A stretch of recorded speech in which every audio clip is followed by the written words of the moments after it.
And we are on. Look at that. Hello and welcome to another episode of the Fusion Underground. I'm your host, Manuel Ramirez. And as always, I am joined by my co-host, the wonderful, the elaborate Jason Moret. How are you doing, brother? I'm good, brother. How are you? You keep talking me up. People are going to figure that out here real quick. What are they going to figure out exactly? That I am not elaborate or wonderful. Maybe or eccentric. Phenomenal or what, eccentric. That's a good one. I like that one. All right. Well, this is actually our second episode. And by the time you hear this, it is not May 19th, but by the time you are listening to this for the first time, and hopefully right out of the gate, it'll be May 19th, next Tuesday, which just so happens to be my birthday, as a matter of fact. But you can send tribute later, I promise.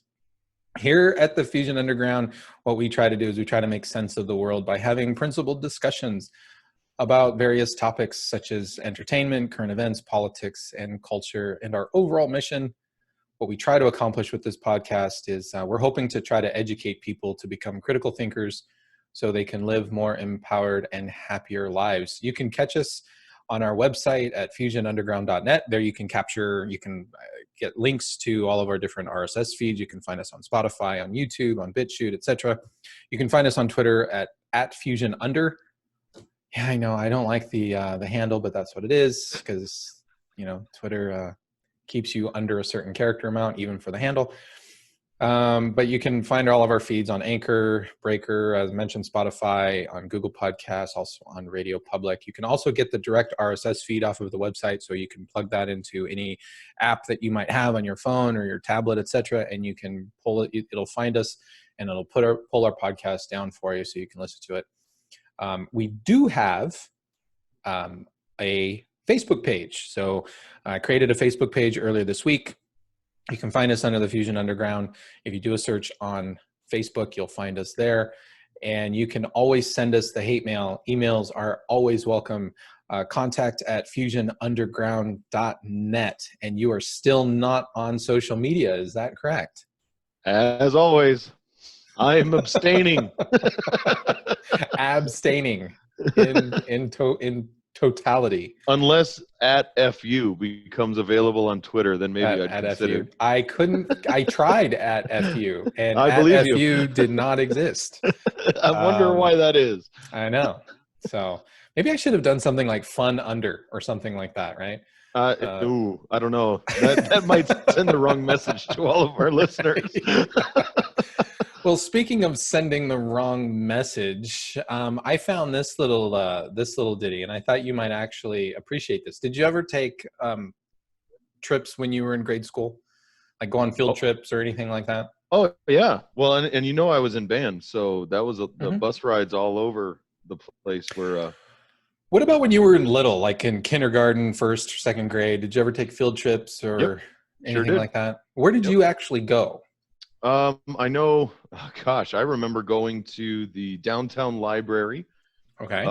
And my teacher actually made us use the public bus because she taught us how to use the bus, how to read a bus schedule, how to get transfers, do all that. I've gone to the zoo. Things like that. Actually, I remember taking a trip to the newspaper, which was actually pretty cool. So. Oh, that is kind of cool. When I was in kindergarten or first grade, we did a field trip, and I don't remember exactly where we went, but I remember we used the city bus. I thought that was actually kind of fun to actually use the city bus. I think it's too dangerous to do that. I think parents would probably freak out. I can only imagine taking a bunch of second and third graders on the city bus, what parents might say nowadays. Yeah. Right. So I found this is some kind of a school trip. And I thought you might get a kick out of this. I don't really know what to think about it, other than to be a little nervous. So I want to kind of break this down a little bit as we show this. Have you seen this at all? No, I haven't. Pardon me. Off button on my mic, but So this is actually a video that I found off of social media, and here we have a group of kids. Now I know it's a little blurry. This is kind of blown up from somebody's cell phone, so it does get a little bit blurry, so it's hard to see some of the faces.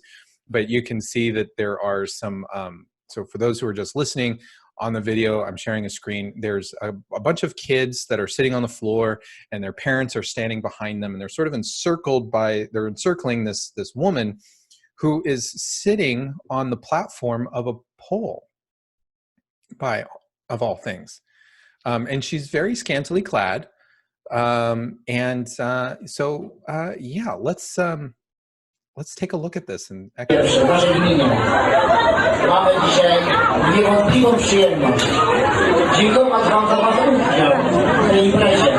so I'm going to actually jump ahead just a little bit here. So that we can actually get started onto the video. But what's kind of amazing here, right, is she's sitting here up against this pole, and her legs are spread open. Now, you can imagine that there's probably a bunch of kids that are circling around her. So I would imagine there's probably kids sitting right in front of her, and they have a shot looking right up between her legs as she's sitting here at this pole. But you can see all of the parents around. I have no idea where and if you look in the background. So I'm going to actually expand this up a little bit. If you look back over here, you can see that there's like some kind of a stage. This is a curtain, and there's some kind of a stage here. Over here in the upper right-hand corner, this is some kind of a speaker. So they're obviously in some sort of a school hall or a church hall. This has got to be in a school, and there are Santa Claus pictures hanging in the very far in the very back. Yeah. This is Happy Holidays. I'm genuinely disturbed and intrigued at the same time. Right? I gotta be honest. The adult in me is intrigued. The parent in me is disturbed. But all right, let's kick this off. Here we go.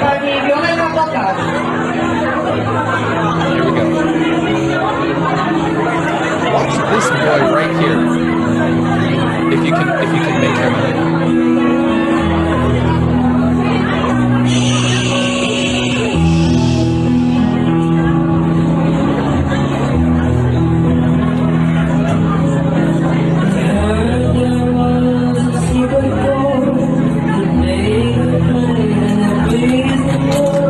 Now, I want to pause it right here. This lady right here, she's sitting here, right? She claps so enthusiastically the whole time. I kind of wonder, is she a coworker of this woman? No way. No. Okay, she started dancing a little bit here, and I think I can see kind of where this is very Cirque du Soleil. Pole dancing. She's pole dancing. It is. I want to give as much credit so far that it looks to be or is attempted to be tastefully done, but this is pole dancing in front of straight up. This is straight up pole dancing in front of like first, maybe second graders at the most.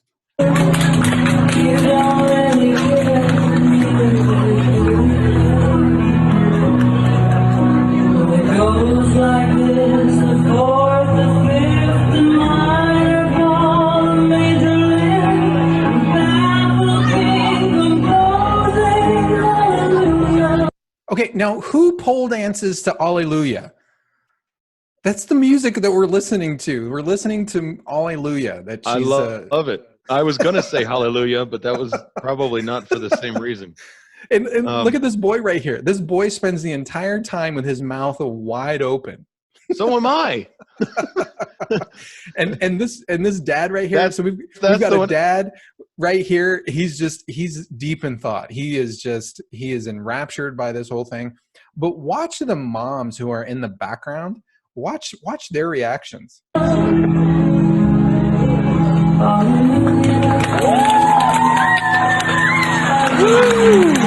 All of the moms just clapping, and you can see all of the dads are just not sure what to do. Right. Where's my wife? Is she? Because I don't know whether to clap and be excited or be ashamed or just sit there and go, wow, she is extremely talented. And not only that, you know that the dads are thinking, if I clap, my kid's going to see me, and then he's going to tell mom all about it. How Now, incredibly awkward and uncomfortable. right? And this boy, I don't know if you can see him over here onto the left-hand side. This boy, he's dressed in suspenders and a bow tie. He's probably the one who is most dressed to be at this particular dance recital. Why? Are you assuming he's got money in his pocket? Hey, why 'Cause not? that's-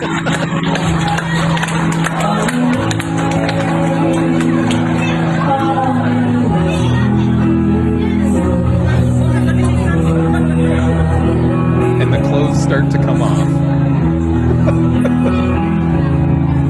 And look at the boy. Just his mouth is just wide open.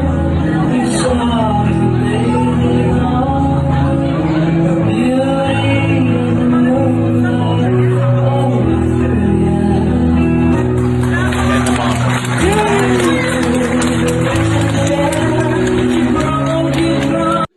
So I'm not going to play anymore because I think you kind of Okay. get the general gist. Yeah, I got the idea. Of what So is happening here. I think now's a good time to point out we should actually post the link to some of these videos that we discuss on our website for people who are actually listening and not able to watch the video feed and see these, because I don't think Dr. Ramirez here or I can really express to the listener what we're looking at and why we're so genuinely confussed by the whole thing. Yeah. So I'm just I saw that. Now, can you imagine if you were invited to go on a school, or even if to come to your school? I'm assuming, I don't know, maybe that's at the school, or maybe they took a field trip to to a church and to the church's hall or something, and this is what you see. A friend of mine actually said, well, bravo, maybe they're teaching the girls an actual skill for their future for their future, oh my God. All right. I'm reminded of Ryan Stiles from Whose Line Is It Anyway, talking to a daughter like from a mother, saying, a teacher, honey, prostitutes make twice that money. Yeah, I mean, that's it's okay. All right. So no, this was obviously brought, it looks like to me, to this school. Mhm. That is a not a permanent fixture pole, but it's a transportable one. It's certainly a transportable one. It's That's for sure. I can appreciate the athleticism and there is beauty to that. I don't know that I can get behind the idea that is in any way appropriate for kids, but that's maybe I'm being a prude. I'm shocked. I'm really shocked at the moms who were clapping enthusiastically at this. I think we've entered into a stage of society where we have to approve of these kinds of things, and it was just a little overboard. Anyway, so enough of that. I want to show you this one. I've watched this video. I have no idea when this video was shot. The video is a little grainy, so my apologies for that. But I've watched this probably 10 times, and every single time it just cracks me up. Read pay attention. So before we play this, I want you to kind of get in your mind. This is what women hear when men try to explain literally anything. So I want you to think about that as we play this video. It's not very long. It's only 38 seconds. But guys, if you're listening, this is what it sounds like when you try to explain literally anything to your woman. All right, here we go. The original machine had a base plate of prefamulated amulite surmounted by a malleable logarithmic casing in such a way that the two spurving bearings were in a direct line with a panometric fan. The lineup consisted simply of 6 hydrocoptic Marsal vanes, so fitted to the ambifacient lunar wane shaft that side fumbling was effectively prevented. The main winding was of the normal Lotus O deltoid type placed in panendermic semi-boloid slots of the stator. Every 7th conductor being connected by a non-reversible Tremi pipe to the differential girdle spring on the up end of the gram meters.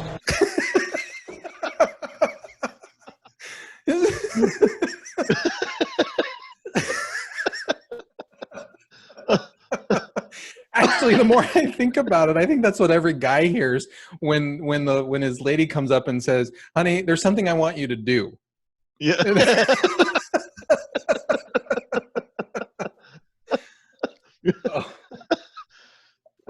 You know what? There was a time I think that was true when I tried to explain something. My wife thought that I was smarter than what I is. Now she just hears blah blah blah blah blah blah. She hears this. She hears the girdle spring and The girdle. oh Girdle my spring. gosh, You just made that up. the Nuh-uh. girdle spring. No, he made it up. I didn't make it up. Yeah. He said it. He said the girdle spring. I lost it every single time he said girdle spring. Girdle spring's pretty good. I like that. Yeah, I just thought that one is absolutely hysterical. All right. That was pretty good. Thank you. All right. So you know what? I did a very bad thing. I did not actually introduce our topic for the day. Oh my gosh. What are we gonna do? I don't know. Why don't you introduce the topic? I guess we just for have today? to keep. I guess we just have to keep going, right? You just want to keep going. All right, we'll rolling, skip it. roll with it, adapt, and overcome, right? So our topic for the day, and I'll put it on the. It'll actually be there in the show notes, and I'll put it on the title of the episode. But the topic that we're going to be talking about today is how values and principles guide our lives. The second half of that guiding our lives bit is we're gonna wind up there eventually. But as we get into this conversation of values and principles, I think what we first need to do is talk about, well, what do we mean when we say values and principles? So if I say values and principles, what is it that comes to your mind? Are you asking me or are you asking our general public? Both. Yes. Oh, okay. So values and principles, they kind of speak to the core of who we are as individuals and how we guide and direct our actions. Values are kind of that, I guess, standard that I'm trying to look for the words to describe. I guess that we govern our behavior. Okay. Principles to I would me agree are with that. Yeah. Principles are more the rules. They're the hard and fast, no matter what kind of idea. And I think they're intertwined, values and principles. At least I believe that your principles are or should be based on your values. Okay. Well, I would agree with that. I think values, as you said, they guide our behavior. I think collectively values and principles guide our behavior. And where I would make the distinction between the two is that a value is something that exists at all times, and your principles are derived from those values. So even if you don't know what your values are, those values are still at play. So you might be exercising a particular value that you hold dear in your life, but you've actually never articulated it. For example, if you don't steal ever, right? You know it's wrong to steal, whatever, you were raised that way, etc. You don't steal. And so stealing, or I should say not stealing, is a value that you hold dear in your life, and you practice that even if you don't realize that is a value that you hold dear. So the values are always at play. The principles, on the other hand, are, I believe, or are derived from your values. And like you said, they're sort of those rules that help to govern behavior. Now, you brought up the point of them being rules. So can you elaborate what you mean by them actually being rules? Sure. Well, I guess I'll use an example and I'll steal yours, just kind of as an idea. So like a value, if you're going to say theft is wrong, or I don't steal, that would be a value. A principle, I never steal from the offering plate at church, ever. So, I mean, that's kind of the rule, right? That's the rule. That's right. That's the hard and fast. I think I mentioned one to you the other day when we were just kind of spitballing ideas. I believe in being honest and upright all the time. To me, honesty is a value. And then a principle that, I never lie to my family, ever. I mean, that's a principle by which I guess would be based on a value of just being honest in general. Right. So I was just going to say that. I'm glad you kind of brought that up. So the A value could be honesty, Mhm. and your principles derived from that could be, I'm not going to lie. I'm not ever going to lie. I'm not going to steal. Right. I'll tell the truth. Haha. Is there a difference between I'll tell the truth and I'm not going to lie? I think. Ooh, now see, that's one that I like to tiptoe with. And I'm a salesman, so I Okay. always tell the truth. Or wait, no, I never lie. Well, you know what I mean. Um, no, and do I think there's a difference? Sure. Am I able to define it out and make it sound honest and upright? That's a little iffy. But I try. I don't lie intentionally. I swear that fish was 4 times my size when I caught it, Oh, of course it was. or at least it seemed that way to me at the time. So where do your values come from, if that's the case? Where do people, I mean, this becomes another question. So we have, if values exist, and if they exist whether we know about them or not, then that means that they're there, and we've derived our values from someplace. So where do you think those values come from? Well, I think there's a lot of things that tie into values as a human being, values as a man or woman, and yes, I do think those are different. And I think somewhere, I guess, depending upon where your faith base is, I do believe that we are inherently given some God-given values. I believe that those are reinforced, and I think that family and your upbringing really does define those out. And then we actually refer to those as family values, even as well.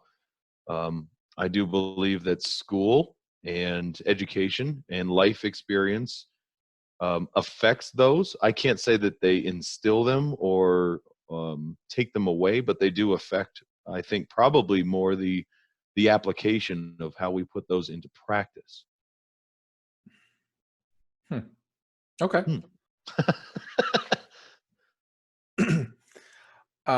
Some people I think would probably say that our values come from not just our upbringing, but would come from something like religion. And I would tend to agree. And one of the things that I notice especially when I interact on social media, there are a lot of people who almost wear it like a badge of honor that they don't practice a religion or have religious beliefs. And I hear it a lot when people say, well, I'm not religious, I'm spiritual. And I don't want to get too far off on this tangent, but I think there's a difference there. And I think what happens, I think when people take that tact and say, I'm not religious, I'm spiritual, I think what they're saying is, well, I want to pick and choose which values and which principles I want to follow. So I don't like all of these things that are taught in this particular religion. And so I'm going to pick and choose, and I'm not going to be part of that religion. And therefore I'm going to say that I'm spiritual. And the sad thing about that is a lot of values are instilled in it at either the family unit or an individual unit. They're instilled in us from that religious doctrine and from those religious beliefs. Mm-hmm. Absolutely. Whether you are Christian or not, everyone knows and understands, I think, for the most part, at least the 10 Commandments.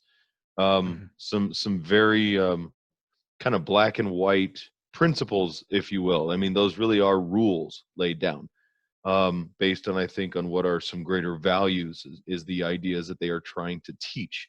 But without that kind of, I guess, faith base, where is someone to get that initial breakthrough into what values and principles are?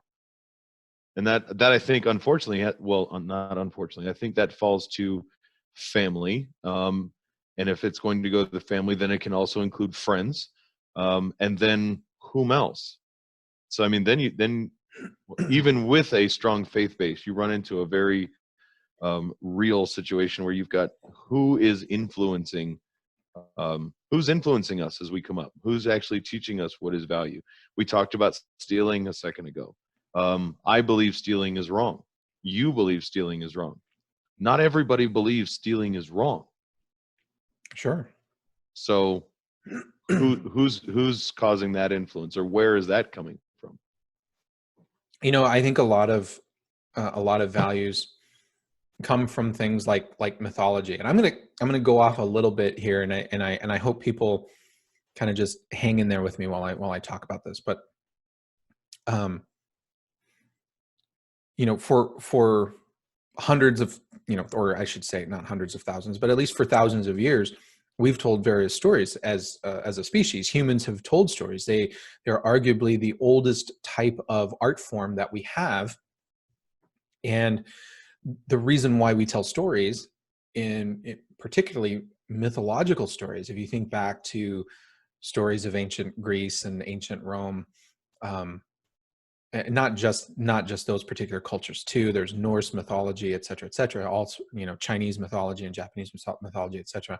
But we're talking about stories that were told to convey very specific qualities about the human experience, and things that are very ambiguous or difficult concepts to really define.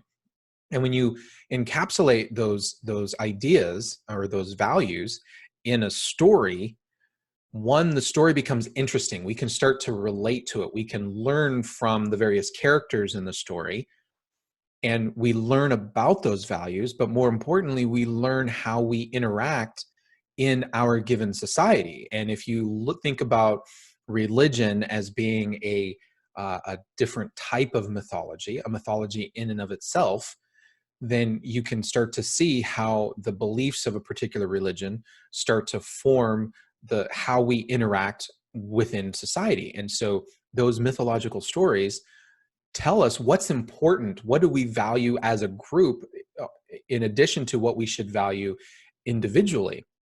Now, where some people might go off the rails at what I'm about to, this is where they're probably going to go off the rails. Let me just be perfectly honest, or where people might have an issue.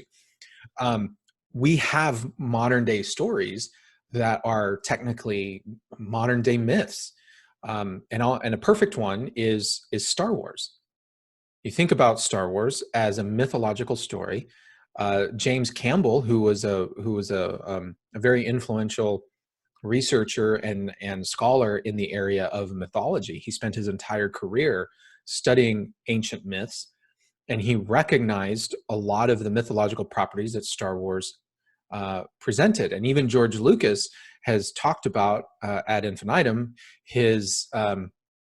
the influence that Joseph Campbell had on him when George Lucas was creating Star Wars. Now, here's where it gets really interesting, because so now you have this story, Star Wars, and the various qualities that are being taught within these mythological films that George Lucas created. And then we have the last 3 films that were made by Disney. And there was a tremendous uproar from a lot of the Star Wars fan base around those particular movies. And there are people who support those films, those 3 films by Disney, and they lash out at the fans, and they don't understand why the fans were so upset over the 3 movies. And I think what a lot of people don't realize about the movies of Disney is that Disney films have completely crapped all over the mythological story or the mythological elements that George Lucas created. And so because they've crapped all over those particular stories, people feel like that's a direct affront against the things that they hold very dear. And I think a lot of the people online, groups online, who dislike the Disney films, they feel like it's an attack on their values. They feel like it's an attack on the mythology that really speaks to them and how they need to, and how we should be interacting as a society. And the other side, who supports the films, they don't seem to understand that. They just want to approach the films as just mindless entertainment. Thoughts on that? Wow. Well, I've actually heard, you're not the first person to bring up the whole correlation between Star Wars and the Bible. Now, taking a look at a collection of stories and mythology. And if you look at, I mean, the Bible itself is written out as a book of many books, and each book contains many stories. So absolutely, in that same regard, the Bible could be looked at as another book of mythology. Now, if you're going to take the Star Wars and actually breaking that down, do I think that those fans have a right to be upset? Well, sure. I mean, you're talking about something that, I guess, for lack of a better word, they've almost adopted as a semi-faith, and they have a following much akin to a congregation or fellowship of believers in that same regard. And in that same hand, they will defend what they feel is the purest representation of that belief. So yeah, and if you don't know anything about that or believe it, go to a Comic-Con once, and just and just watch everybody get all worked up. It's truly an enlightening experience. I suggest everybody go at least once for that. So do I believe that it can instill values? I don't know about instill, but at least appeal to the values and principles of a person already that they can actually align with. And then so it becomes, in that sense, I guess, part of you or aligned with you, much like a friend along that journey that you go along with them on that quest or in that adventure with them. And so when that's attacked, it does feel very personal, much like it would be to you. Yeah, absolutely. And I can't, I mean, there are a lot of people who really defend the films, the Star Wars films. And I know you can look at them as just mindless entertainment. But I would challenge people, what are those things about the original, for example, the original Star Wars film that are meaningful and that do represent as myth and that develop values that people can really believe in, and you're laughing at me. No. Yeah, I mean, but I mean, it's, you look at, I mean, go online. There are actually new religions around the Jedi Order, for example. I mean, this is kind of a goofy one. I get that it's goofy. That's kind of the fun thing about mythology, but they do build into our values. We have people. You even have people. There's a film. It's a documentary called Trekkies. I don't know if you've ever seen it.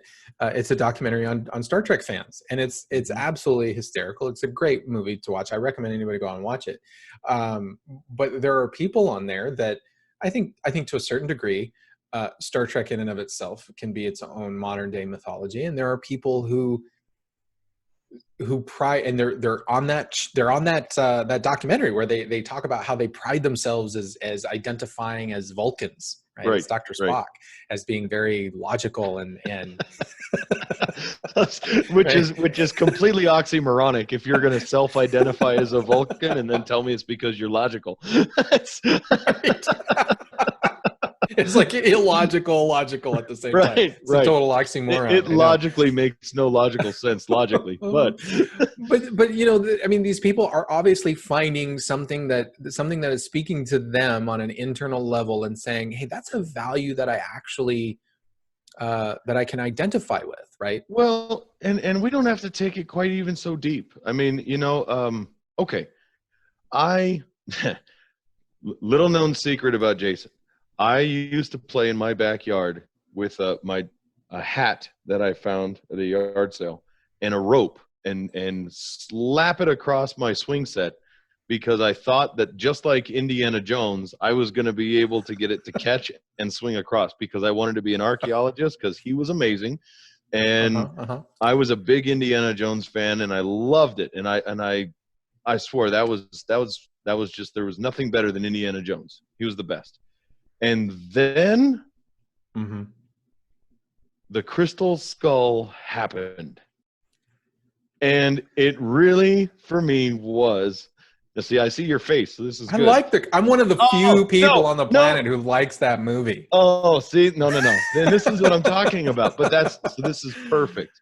You're able to actually look at that as pure entertainment and just enjoy the film for what Right. it I don't was. see Indiana Jones as Right. being mythology. I No, see them and as being for really crazy over the top pulp adventures. But go ahead. right, and for me, Indiana Jones was almost I don't want to call him a role model, but kind of an icon for me growing up. And what they did to him hurt me personally. Did it hurt you personally, or did you just get older and you're now looking at it with adult eyes? You know, that's really not important. The fact of the matter is,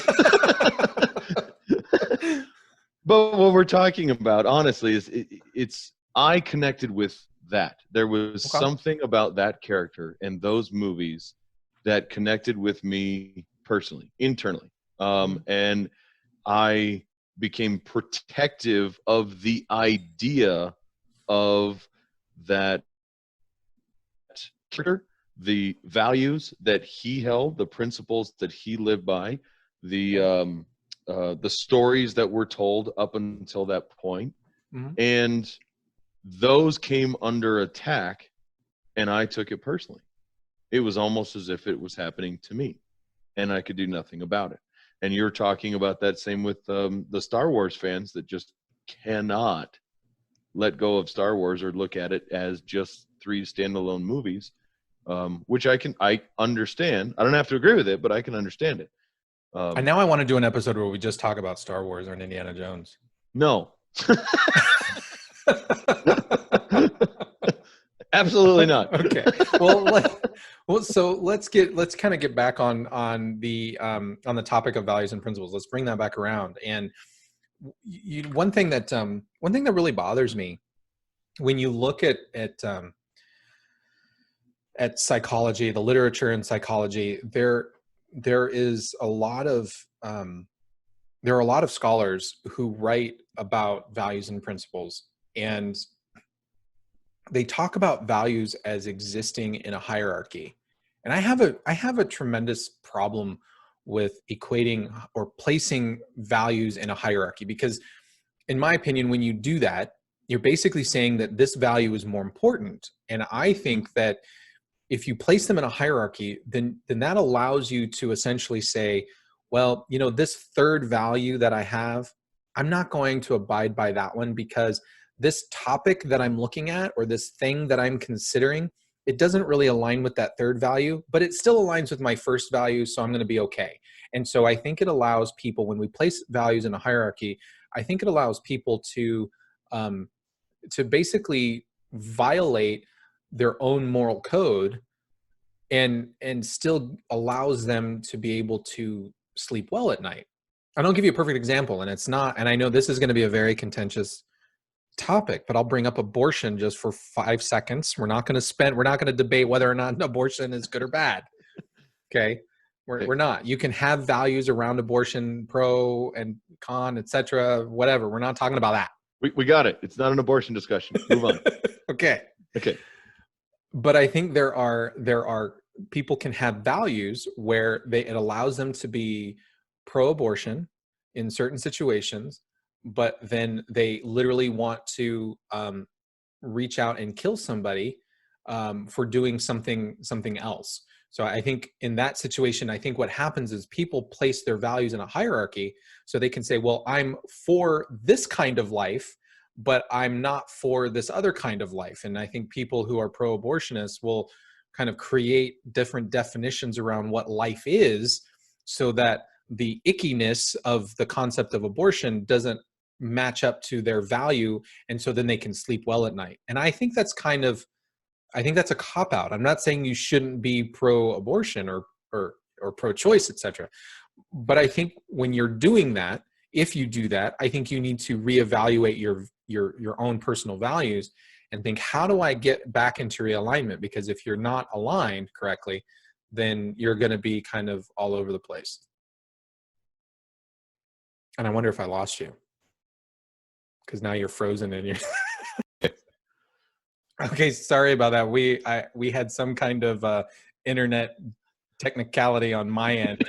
But it was great because as I was finishing on that last piece, you were looking at me like this. I was watching the bars on where it said Dr. Ramirez down here, and all the bars went. And I was like, "Uh-oh, I lost him." And then it just like I got kicked out, and I was like, "Oh, crap." All right. Well, technical difficulties. We're high tech here at Fusion Underground. Aren't we? Yes, sir. Yeah. You know what we need? We need a Snurdly. Do you know who Snurdly is? Yes, we do need a Snurdly. So for those who don't know, Rush Limbaugh, I know some people are gonna be like, hey, this guy listens to Rush Limbaugh. Yeah, I used to. I haven't listened to him in a while, but I dig Rush. So sue me. Rush has this guy who sits off on the side and feeds him information. He's the guy that handles all of the calls, etc. And his name's Bo Snurdly. And Rush will talk to him, but of course we never hear what Snurdly has to say. So Rush will just yell at Snurdly off to the side and everything. We need a Snurdly. We need a Snurdly that we can just kind of, who wants to be our Snurdly? We need somebody to come and be our Snurdly for us. Oh my gosh, you just opened the floodgates. Somebody's going to come and join us and sit on the call and not say anything. They're going to sit over here with me. What's that? Yeah. Okay. Yeah, he says he thinks we're full of you-know-what. We need somebody like that. We need a Snurdly. Who wants to be our Snurdly? All right. That scares me. Oh, gosh. Okay. So before you lost me, the entire thing that I was making, my whole point was trouble if we're trying to take a topic and we're trying to be supportive of that particular topic. Mm-hmm. If that topic aligns to maybe one value but not another, I think we're in chaos at that point. Well, the idea of having your values on a hierarchy, you don't live your life in a hierarchy. Or at least I don't. I can't speak for everybody, so I apologize if I offended you out there already, but then stay tuned. It really, your values should kind of align with each other already. I'm not telling you or anyone else how to define what those values are, or necessarily that you should. I mean, really, when you are presented with a situation and you have a gut reaction of whether it's right or wrong or how you feel about it, that to me is part of your inner values and your inner principles trying to tell you or kick you in the back of the head, this is right or this is wrong, and you know it. There's nothing wrong with actually listening to that inner voice kicking you in the back of the head. And if you have to try and justify literally taking off one of your values like a cheap coat and hanging it on the coat hook because whatever's you're presented with, it's okay with all of your others, but maybe just not that one right now. So just shelving that for the time being so that you can do what you need to do, there's probably a problem with that. And I would challenge everyone out there to really take even 5 seconds to look at that and say, okay, why is this causing me an internal conflict? Yeah. And, I'm glad you kind of brought that up because what I'm really interested, and we talked about this briefly earlier in the week, our values really come into play at any point. They can come into play at any point. And they often come into play on social media. And earlier this week, oh my gosh, it is painful.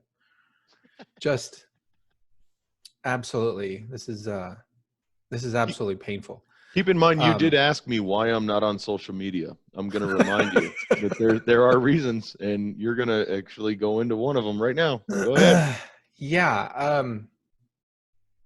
So earlier this week on social media, there was this situation where, and I'm gonna share my screen here, and this is an example. The reason why I'm doing this is because I want people to recognize that our values and principles can come into play at any point, at any time in our lives, and how we respond to things is really a reflection of what we value. I think it really stems back to that. And this is an example of one of these Twitter arguments that I somehow got embroiled in, that was absolutely ridiculous, keeping in mind, just absolutely ridiculous. Let me share my screen so that you get a better sense of what it is that I'm talking about. So there's this woman on social media. Her name is That Star Wars Girl. She's a huge Star Wars fan, if you couldn't tell. That's her. This is her up here in the upper left-hand corner. She's an artist, and she sells a lot of art online. And she runs her own very successful YouTube channel, et cetera, et cetera. But this individual, this woman in the lower part of the screen here, she with the orange flaming hair, she's in this cosplay, and she's dressed up as this character named Starfire. And the Star Wars Girl, she actually went on a limb here, and well, you know, she just said something very benign. When cosplayers do it better than the studios can. By the way, this girl is awesome. Been following her on Insta for a while now, and she absolutely nails it every time. What would you think would be outrageous about that? Do you find that outrageous? What, that this gal is dressed up as Starfire?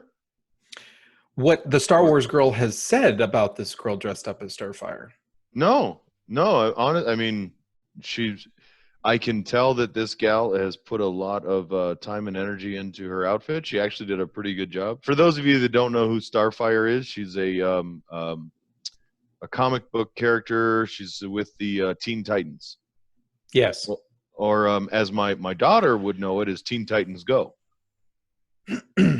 which is a better version if you ask me. Because I like Teen Titans Go. Yeah, we can talk about that later. But no, I don't see anything wrong with any of this thus far. This developed into this kind of a response. Better than the studios, huh? Where exactly do you see that? Where exactly do you see that? Anyways, Stan Anna Diop. I don't know what this Stan means. I have no idea. And this comes across several times. I'm not going to put every single Twitter post on here, but I saw this numerous times. I have no idea what Stan means. I guess I'm getting too old because I don't know what Stan means.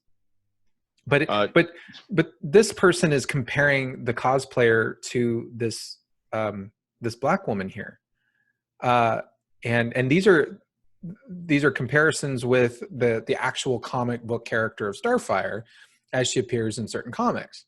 Now, the reason why this was brought into play is what's happening is this guy named Willard, I'm assuming it's a guy, this guy is taking issue and saying that, well, this actress, essentially the way he's interpreting it is the Star Wars Girl is being essentially racist against this black woman who is an actress who stars on the Teen Titans television show that airs on the DC Universe, which is a streaming service. And so what he's doing here is he's posting pictures of Anna Diop, who is the actress, compared to Starfire, the comic book character, to try, and I get what he's trying to do. He's trying to show that, look, this Starfire character matches, or I should say the actress matches very physically, her features matches this character of Starfire. And so he's finding it racially insensitive by what the Star Wars Girl has said. Okay, wait. So two things. Now, one, I will concede that the character as drawn does appear to be modeled after excuse me, this black lady's features. I will absolutely concede that point, and I think we can both even agree on that. Is that fair? Yeah, I would agree with that. But to then say that because this gal is dressed up as that character and she's not black is racist? Well, that's racist. Correct. And so here we start seeing how values are coming into play. We're starting to see how values in somebody's argument, the values of race, of equality, of representation, whatever you want to call all of this stuff, they start coming into play. But I think that they're sort of twisted in all of this. Now, here's what I replied. I came on here and I couldn't help myself. And so I replied, at no time did anyone compare the cosplayer to the actress. And clearly, by your own evidence, Starfire is yellow and not black. Well, again, for those of you that don't know Starfire, the character, I'll elaborate. She's an alien. And that does not refer to her legal status in any given country. That is because she's from outer space. She's orange or yellow. This individual here, she replied with yellow equals color. She's replying to me, yellow equals color, black equals race. Okay. And I can even agree with that. I can even agree with her, at least black equaling race. Okay, I can, for the sake of argument, I'm willing to concede that. So my response was, so yellow with red hair equals African with black hair? Isn't it easier to say that a Tamaranian, which is the race that you alluded to of Starfire, isn't it easier to say that a Tamaranian, which is what Starfire is, could be played by any human of any color or race? Apparently not. Right, apparently not. Oh my God. So this is the kind of, I think this is the kind of craziness that that gets really complex and convoluted because people's sense of values are not, they're not aligned, right? They're holding one kind of value, but now they're applying this value and they're looking for things to be offended by. There's another person who replied to me and said, why? Oh, I had ended up replying because all of a sudden somebody had brought in the concept of race in this country in terms of slavery. If I click on this one. What? Yeah. This one here, Willard replies back, reading between the lines. Oh, wait a minute. Let me go over here. Because I had mentioned, what I had said was, somebody replied, they can be played by anyone, talking about the Tamaranian, right? When I had posted and said that the Tamaranian should be able to be played by any race, by anybody. They can be played by anyone, but you're talking about being black as if blackness has got to do with color only, when in fact it does not. You called Starfire evidently yellow and not black when yellow is not a race. I wonder if Asians are getting upset by the fact that they're not. I thought about that. I mean, oh my God. How far do we take this ridiculousness? Oh my gosh. And then, so I replied, I did not, nor anyone else, want to talk about blackness. Nobody wanted to talk about black. The Star Wars girl never brought up the concept of blackness.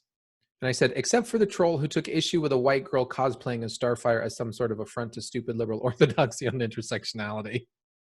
We just want to say, awesome costume. That's all we wanted to say. That's all me or the Star Wars girl wanted to say, was just simply, hey, this girl, she's an average Joe like anybody else. She put together a freaking awesome costume. But it turned into this whole debate of blackness, and this person came back and said, hi, the troll in question is here. Who said I was mad at the cosplayer? I'm not. She does look good, but I can read between the lines. Oh, y'all saying better than the studios is coming for DC Titan's depiction of Starfire, who a lot of people have had issue with because she's black. No. People have not had issue with the actress because she's black. People have taken issue with the character of Starfire in the DC Universe TV show because she looks like a hooker. Oh. That's why they've taken issue with it. Okay. Not because there's a black actress. And in fact, and I said here, stop reading between the lines. Just take people at what they say. Life's much easier that way. You're projecting other people's reactions onto people who did not have that same reaction. His response, again, was reading between the lines is how you get what people are really saying. The Declaration of Independence. All of a sudden we're in the Declaration of Independence. Yeah, okay. The Declaration of Independence says all men are created equal, but we can all read between the lines and see they meant all white men are created equal if they really meant what they said. People would have owned each other, to which I replied, if you knew anything about the founding of this country, you'd know that the vast majority of people hated slavery and wanted it abolished. We fought a war to abolish it. Not every person hates blacks. So all of a sudden, we're back to slavery. We're back to the Constitution of the United States. And where I find, where I strike issue with all of this line of reasoning is I feel that people are allowing their values. They have a specific value, and I get it. The value is they feel that blacks have suffered in this country, etc. I get it, but you're aligning something that was very benign to that value, and that's not how this works. And what I mean by this is the values. There's a value hierarchy that this person has put in place.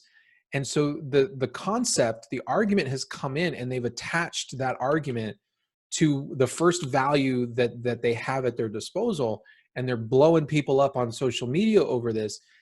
And I'm thinking, but that none of that was said. Can't you just take people at what they say and be done with it? Why go through all of this rigmarole of trying to get into people's minds and assume that they just mean the worst? Well, and obviously this person is feeling attacked at a core belief in some way, shape, or form that it's actually overwhelming their ability to rationally think. And so now they're past being defensive about it, and they're on the attack. And what they're missing altogether is that nobody was ever attacking them to begin with. And unfortunately, it puts you, and I think everybody can relate to this, you are now guilty in the court of public opinion, and you are having to defend yourself.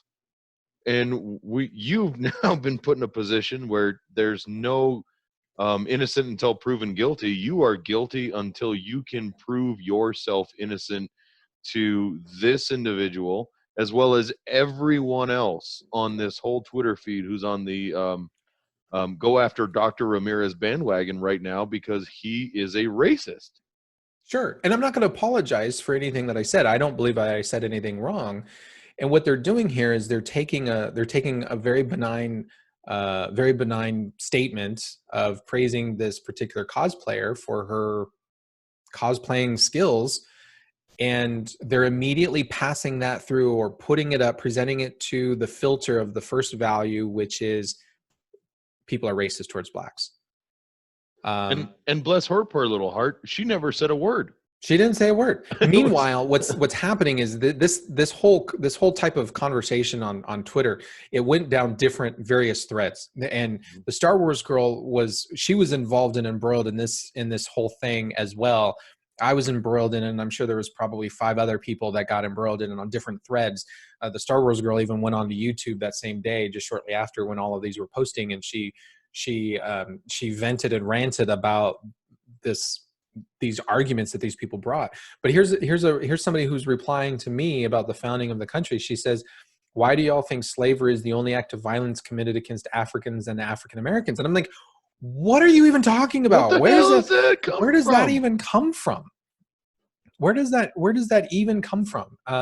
It's this is the kind of craziness where people have certain values, and I get it. And there's something very noble about wanting to right racial inequality. I don't think that there's anything necessarily inherently wrong with that. So some people have a value about righting racial inequality, but not everything is about racial inequality. And right. And you, rather than reading between the lines and trying to determine motive, why even bother going through that? And this is the challenge that people have, I think, especially in trying to interact on social media. They see something, they pass it through their value system, and that main one, those ones that are the most important, that's the one that they latch onto, and I think it throws them completely off course, and it just completely derails their train of thought. No, absolutely. And this happens. And I'm going to make a very sexist statement for a second. So bear with me, everybody. I feel like, hold on, do I have to like put a seatbelt on or anything, like stop strap it. It's in? not that bad. No, but I do feel like men actually deal with things like this more than women do. Women, let me rephrase that. Women deal with it differently. I think that they have a lot of those same issues, but men deal with it. Let me give you an example of what I mean. I go into work and I have a coworker particularly female, let's just say, and I say, oh, your hair looks nice today. You look very nice. And I move on. Automatically, I am, well, why doesn't my hair look good every day? What are you trying to say? All of a sudden now you're attracted to me? Aren't you married? Well, you're just a terrible person. How dare you try to come on to me and in your place of work? I'm going to go tell your wife. What the heck just happened? I just said you look nice. You know what? Never mind. You don't look nice. Okay, well, now you're just a terrible person. But I mean, I do think, and that's why a lot of times we're not even comfortable giving each other a compliment anymore out of fear of what that might happen. And this look at what you're just talking about right now. You gave it wasn't even you, it was someone else, gave a compliment. Hey, you did a great job pulling out an outfit for a comic book character of all things. And it turns into a big discussion about you and everyone else being racist and thinking that this country has never moved past slavery. And the Declaration of Independence itself was therefore also racist.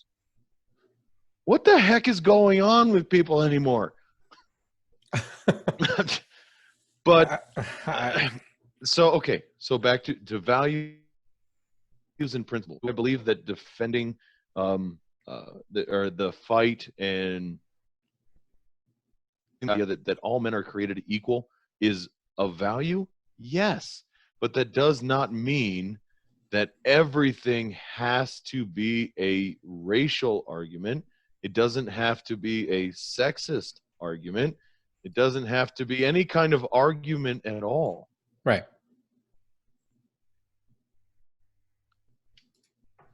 And I don't want, yeah. It frustrates me. So this is where the problem where I have with psychologists in terms of creating a hierarchy. Many psychologists will say that, create a hierarchy of your values, and figure out which one's the most important to you. And I think if we do that, then what we end up doing is we run the risk of derailing ourselves in favoring one value over another value. Or what we'll do is if something doesn't fit in values, in your top value, and then it doesn't really fit in your second top value, but it does fit in your third top value, then I think what people will do is they'll argue it so that it fits the third one, and then they'll just kind of ignore the top two. My take is, I think you have to put your values together, and rather than put them in a hierarchy, they have to work together. Which means when you are presented with a topic, a concept, whether that's a stupid argument on Twitter about comic book heroes, or you're talking about a political topic, right? Some kind of political policy. If you pass that policy or that idea through your values, you match it up, it should align to all of your values. Agreed. Not just one or two of them. It should align with all of them. And if it doesn't, you as an individual have some work to do. Mm-hmm. And you have to either reject that topic and say, no, I can't support that topic, even if that means going against your own team. So even if you're a Republican, let's say, and you have this concept that comes in that a Republican leader is championing, and if you push that Republican value or that topic against your values, or Democrat, doesn't matter, and if it doesn't align with all of your values, then I think it's incumbent upon you to say, well, I can't support it. If I hold dear my values, then I can't support this new idea or this public policy that you're trying to cram down my throat. Right. And with new legislation or bills or anything like that, I think that's really important to be able to actually really diffuse that across all those values, because there may be 90% of it that is perfect. You couldn't have written it any better yourself. But if you've got that 10% that's really eating at another part of what you consider to be a core value, you don't get to really table that, or you shouldn't, and just say, well, you know what, it's for the greater good. It's for the benefit of everybody, so I'm just going to let this slide this little bit. I don't think that's right. I think that needs to go back and say, okay, well, I like all this, but this piece needs to be worked on. Um, and I hate to say it, but I mean, our political system's been plagued with that forever. You brought up the Declaration of Independence once already, so I'll touch on it once more. There was a time in the forming of this country that those values and principles, some of them were tabled at the time and probably should have been hashed out a little bit better. And slavery was one of those. Sure. Thomas Jefferson wrote into the Declaration of Independence that owning slaves was morally wrong and all slaves were to be freed, period. Ultimately, he had to take that out of that declaration in order to get this country formed. Now, that opens up a whole nother debate on whether or not that should have happened or not. However, if we look at it from an altruistic standpoint, I think even he would have to admit that he actually placed that value lower on that hierarchy, and it took years and years and years and a war and then some to try and rectify. Sure. So this brings up an interesting question then. Do your values change? Um, And I'll give you an example. I think they can. I think they can in a certain way. So for example, let's say you happen to value success. okay. You might hold that to be very dear and you might want to strive to be successful. The question becomes, how do you define success? So if you're younger and you're starting out on your career, you might identify success as earning a certain wage or a certain amount of income, or having a certain title within a company. But as you get older, that could change. Let's say you get married, you have children, then your idea of success now might change. And now in a career, if we take the idea of your career and morph it a little bit more, right? You might define success in your career as having work-life balance, as Sure. being able to spend more time with your family, or finding a job, a career in which you're not stressed all the time, so that you can be there for your family, and so you might quantify or qualify that as success. You still value success. Sure. Your definition of success has changed. Right. But then again, are you saying that the actual value changes or how you quantify that value? So what I was trying to figure out when you were asking me that question is, I think they can be augmented. I think they can be morphed. I think they evolve. I don't know that I'd say the core values of us as individuals necessarily change. I think they can be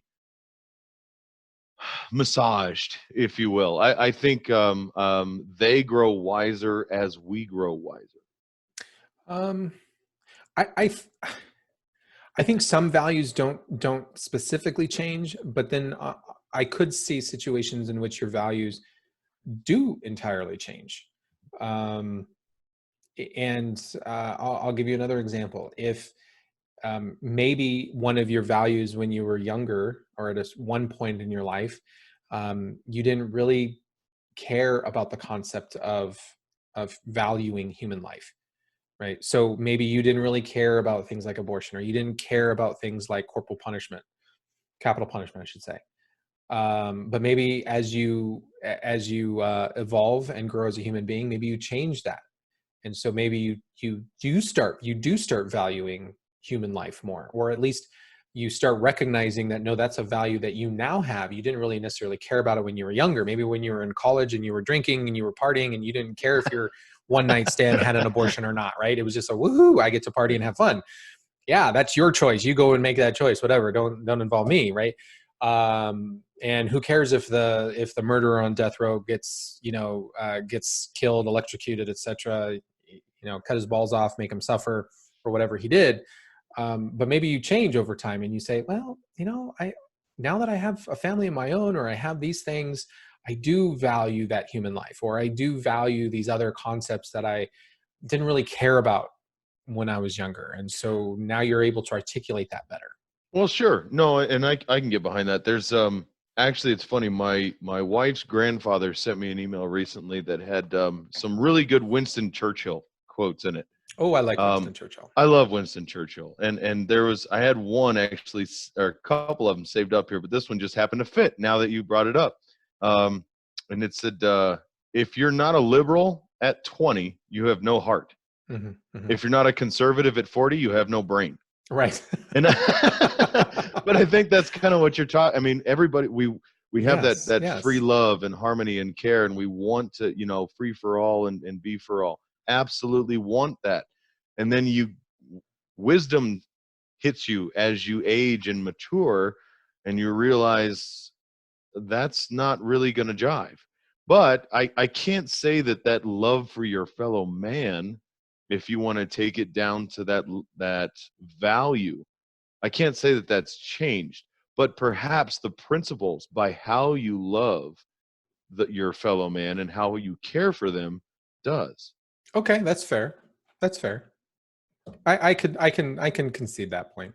I think that's a so you're saying in essence your value could remain the same. There's a time when your value may absolutely be the same, but the principles, those rules that you put in place, have evolved. So you Sure. might, for example, you might have honesty as a value, and maybe when you're at one point in your life, the value is don't lie to your family. But Mhm. then you're at a different point in your life, you might evolve your principle and realize, well, that means technically I could lie to anybody else as long as they're not my family, and I don't really believe that now anymore. So I'm going to change my principle, and it's now just don't lie. Right. No, and that's so love thy neighbor. Okay, that's a value. Now, when I'm young and I don't have much, I can believe the principle of my life is to give the man a shirt off my back if it helps him. As I have aged and matured, I am all for giving anyone out there a hand up, and I refuse to give a hand out. That's how that principle could change. I could still love my neighbor very, very much, but how I aid and or assist that person may change depending upon how my life experiences has molded me. Okay. So for anybody who might be listening, one thing I'm just gonna kind of throw this out here. I have no idea how long this is going. I don't either. I have no idea. We did have a little break in service. So. We had a little bit of break. So we did lose about 5 minutes or so, 7 minutes during the break. But when I'm looking at the time and I'm thinking, I don't really know how long this particular episode is going to last. One thing and just to let people know, when we started this particular podcast, we weren't so worried about the time frame. And the reason why I wasn't really worried about the time frame is our dear listener can pause this. They can come back to it at a later time. So if right now, since we're only launching once a week, we're only releasing once a week, more content's better, is kind of how I see it. You can pause it and you can come back to us a couple of days later. Maybe you can get mad, send us hate mail, and then come back and hit play at a later time. So for the listener, I want to kind of switch just a little bit and say, well, how do you get those? How do you know what your values are? What are things that somebody can do to try to understand and do some sort of retrospection on their own self and their own life to try to figure out, well, what are my values? Well, that's tough. And I almost have to say it's kind of a trial and error situation. At least it is for me. I was trying to figure out how to quantify this for myself. And actually you got me talking a little bit about a code of honor in one of our actually was our first episode. So Last episode, right? yeah. I started looking a little bit at that, and I was able to identify some things, I think, for me, that are core values. But I think I even touched on it a little bit tonight. When you have a situation or anything that you're posed with that creates that, as psychologists call it, a cognitive dissonance within yourself, where you just it creates a disconnect, that it's not sitting well with you. You get that turning in your stomach. You can't quite wrap your head around it, even though yeah, it makes sense, but there's something off. There's something wrong with that. That's something I would challenge everyone out there to really look at that and say why, and break it down to its core idea. Why is that causing such a problem for me? Because either it's something that really does speak to a core value, or it's perhaps something that you've heard or been raised with or raised around, and it might be something that you can isolate that you don't want to be part of who you are as a person, and it allows you to then better self-identify it and shed that if that is the case. I don't think many people do that. I don't think the majority of people take the opportunity or spend time reflecting on what they believe and why they believe it. And I don't think that people will reflect. I don't think people regularly reflect on specific topics. If there's a topic that comes out in media, etc., and if they have an immediate reaction to it, I don't think most people will stop and think, well, why do I think that way? Even if that's something they support and they want to support, even if they want to support it. So even if you say, yes, I want to raise people's taxes, do you stop and think, why do I believe that? Why is that important? What are the challenges associated with that? What is the opposite argument for that? Should I consider that? What does that mean? Are there people going to be hurt by it? Are there people who are going to benefit by it, etc.? I don't think people do that hard work of analyzing why they believe something. And maybe I'm wrong on that. No, I think you're right. And that goes back to, I'll always ask those questions: who, what, where, why, and how. And especially when it comes to your own knee-jerk reaction. Anytime that you're ready to jump on the bandwagon without knowing what's really behind the curtain, that should be a red flag. Why am I so ready to jump on that? Because it is very possible that something's being sold to you and appealing to you in such a way that you are abandoning all rational thought otherwise, to the contrary. So if you can break that down and you can ask those questions and that aligns with your core values, then heck yeah, pay the admission price, buy your ticket, and get on the ride. But if it doesn't, figure out why. And to the contrary, if you're presented with something and you are so vehemently opposed, it's just no. Your only reaction is rage. I mean, that's what happened to you on Twitter. The only reaction is outrage and rage. Why? Break that down. Why is that your go-to? Why is that the only reaction that you have? Because the likelihood is either it is something that you are it's not jiving with a core value, or you have taken it to that place without really looking at it logically and actually understanding what's being said. And that's good. And I think, one of the things that I do is I coach people, I coach teams, I coach executives on how to be better at what it is that they do. So whether it's looking at a particular team and trying to understand what is it that they're doing or they're trying to accomplish, and then how do they get better at it, or working with executives and saying, well, how do you get better at being a leader, for example, right? So I do a lot of coaching on that. That's part of my regular job. Why are you laughing at me? I want you to look at me and say, what would you say you do here? Just once. What do I do? No, never mind. You missed okay. It's okay. I picture you as one of the Bobs. You're an efficiency expert. What would you say one of the Bobs you do here? One of the Bobs. Oh my God. I haven't seen that movie in forever. All right. Sorry, everybody. One of the Bobs from momentary sidetrack from Office Space. Yeah.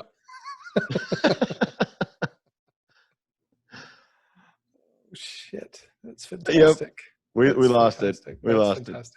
But one of the things that I do is I'm coaching people and leaders, etc. is I challenge them to understand, or I challenge them and try to hold them accountable for the values that they have, or the values of their team, and the values of the organization, so that they can make sure that the work that they're doing aligns to that. Particularly with leaders. Leaders are trying to lead an organization. So it becomes, well, what are the values of that organization? And if your organization has very specific values, then it should follow that the projects that you're working on should align to those values, as well as whatever goals that you might set. But your goals should be aligned to your value. So you have your values as your uppermost, your highermost category. And then from there, you have the goals that you're trying to achieve as an organization. And those can change on an annual basis, let's say. But those goals should align to those values. You shouldn't pursue any goals that are contra to your values. Otherwise, your customers are going to become really confused, and they're not going to be able to identify with you anymore, because they buy into those values, or customers buy into those values. And then from those goals that you're trying to achieve, then your projects, the things that you're working on a daily basis, they should also align to those various goals. And so what I try to do is I try to work with people and say, look, can we identify 5 to 7? And maybe even 5 is too much. And if that's the case, then 3 to 7, anywhere between, but I like to try to say 5 to 7 when I'm working with people. 5 to 7 different or specific words that encapture what it is that what it is that you value. And for example, you might have a word like curiosity, you might have a word like justice, or you might have a word like loyalty. And so those kinds of words, they encapsulate what it is that you value. If you value loyalty, then your projects, your goals, etc., should align to strengthening loyalty, promoting loyalty, as an example. That's something that, like the Marine Corps, right? Semper Fi, it speaks to loyalty. So from a Marine Corps standpoint, everything that they do, how they train, how they teach, how they build soldiers up, they all do that with kind of a nod to being loyal. Does that make sense? No, it does. And really, I guess that the idea here, I think that we're trying to circle around is without understanding what your values and principles are, you are opening yourself up, and you are free to be pulled, prodded, pushed, yanked, and generally guided anywhere by anyone. Right. I'm not telling everybody out there to be paranoid, but understand who you are as an integral individual, and it will make you a stronger man or woman. It will make you a stronger husband or wife, a stronger father or mother, a better employee or employer. It really is going to help guide you through life more than being led by someone else through it. Absolutely. And one of the ways that you can accomplish this is get a piece of paper and brainstorm ideas. Brainstorm different, think about a time when you were happiest, or you can think about a time when you were most proud. Were you proud when you had your first child, or were you proud when you completed a specific when you redesigned your backyard, etc., right? Who shared in those moments, who shared in that happiness, who shared in those moments where you were most proud? Or you even looking at it a different way, think about times where you were very satisfied, or you were really you were fulfilled in your life. And those things your life is always in flux, it's always changing, but there are going to be those peaks where you felt happiest, or you felt very fulfilled. And so when you think about those kind of situations in your life, what were the things that you needed? What were the things that you were striving for? And just write down, whether it's words or it's sentences, etc., kind of do some brainstorming. What were the experiences about? What were you trying to accomplish when you became happiest, or when you became proud of your accomplishment? What were things that you were after, that you were hoping to achieve? And then look at all of the data that you created there as you're brainstorming, you're coming up with these ideas. And I was really happiest at this moment, and think about, well, what was happening in your life around that moment, and just kind of jot down the different concepts. And what you're trying to do is you're trying to get a lot of data on the paper. What makes you happy, or what made you most fulfilled, and what are all the different elements that are around that? Who are the different people that are around that? What was going on in your life? What are all the contextual elements that were happening in your life? And look for themes associated with those different concepts, and try to figure out, well, were you happy because you were free? Then maybe you value freedom.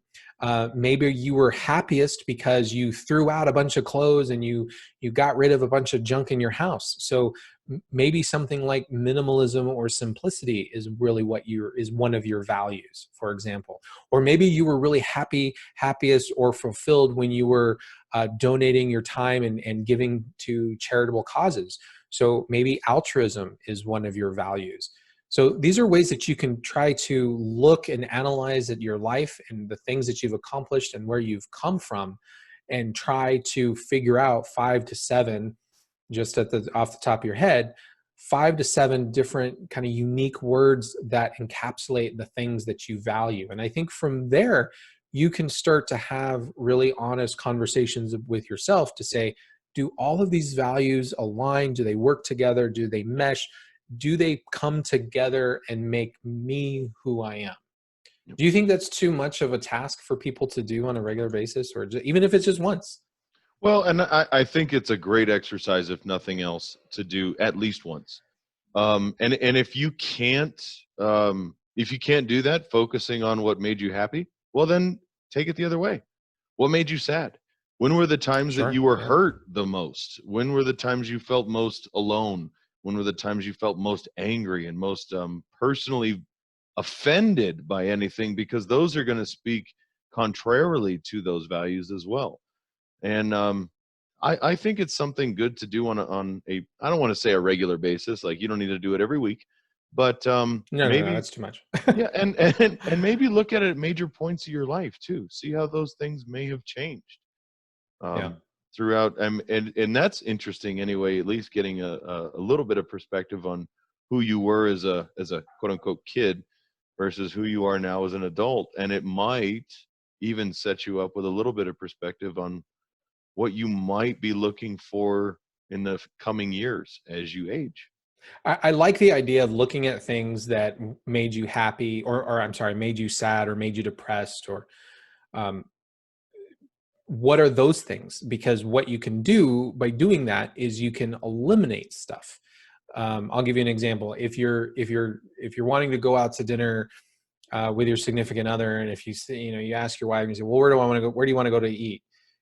Usually they'll say, well, I don't know. Oh Right. my God. No, dinner discussion. Let's not ever have that top ever but again. but you can make it interesting. You can actually narrow in by starting with what you don't want. Right. So it's easier to say, well, do you want seafood? No, I don't want seafood. Okay, we eliminated things Yeah. like red lobster, etc. Right? Yeah. Do you want Italian food? No, I don't want Italian food. Okay, so we're not going to the Olive Garden, right? Okay, so do you want a cheeseburger? No, I don't want a cheeseburger. Okay, so all of the places that serve cheeseburgers are out, right? So you can start eliminating things, and then whatever's left, well, those might be your values. So I Sure. like that idea. I like Yeah. that idea. And for every guy out there listening, I'm going to tell you right now a little trick to that. Always give your wife 3 or 5 options and have her eliminate 1 or 2, depending upon how many you give, because then you're always going to come down to 2. If you give her 5, say, okay, take 2 away. Then you can go down and get down to 2. At least that way, because they'll never make a decision once you get to 2. But trust me, you'll be able to, by that time in the conversation, you'll be able to pick one, and that's it. But honestly, for your values and principles, you can do the exact same thing. Make a whole list and actually start weeding those out. I think more than anything, everybody out there wants to believe that they are consistent and concise in what they believe, whatever that is. And nobody likes feeling like a hypocrite. And if you have a better understanding of what those values are, you stand a better chance of being able to defend your position, no matter how you're challenged with it, based on that. That's good. I don't have anything else to add on that whole topic. Well, there you go. There, assignment, America. All right. Well, I think we kind of covered it. Hopefully people will start looking at, their values and principles and coming up with them. I know we didn't really spend a lot of time on principles, but those are really kind of pithy little rules that you might piece together that help you with the decision making. And once you understand what your values are, then you can come up with individual principles, or principles might sort of come to you automatically as you're identifying those particular values. And those are really just these pithy little statements that are easy to remember, that you apply in your life and help you with your overall decision making. So but I would really start with those values first, and your principles derive from those particular values. All right. Do you have any last parting thoughts on this before we close this down? No, other than I would really welcome some other ideas from our listeners out there. If you've got something else, maybe a little tidbit that while we're talking that you really wanted to chime in and you were really trying to tell us, but we weren't listening because we couldn't hear that far, send us an email. Let us know, or send Lucy a little Twitter at Fusion Under. Yeah, you can send all of those emails to contact@fusionunderground.net. I get those immediately, and definitely read all of them. We've gotten quite a few. Quite a few is kind of relative, right? So with a very brand new podcast, we've gotten, I would say, quite a few, but hopefully we'll get more. And yeah, if you have anything that you want to chime in, even if you have ideas on, want to share what your values are, send it to us. We'll as we collect more and more emails, I'd like to read them on the air when we're doing shows and recording shows, and maybe chime in and answer them if people have any questions, or if they want to tell us how we're wrong. So remember, you can send us emails at contact@fusionunderground.net. So I think we've about covered it. I have no idea how long this is going to go. We'll figure all of that out, but that's okay. It'll be good. On behalf of my co-host, Jason Moret, I am Dr. Ramirez. We're the Fusion Underground.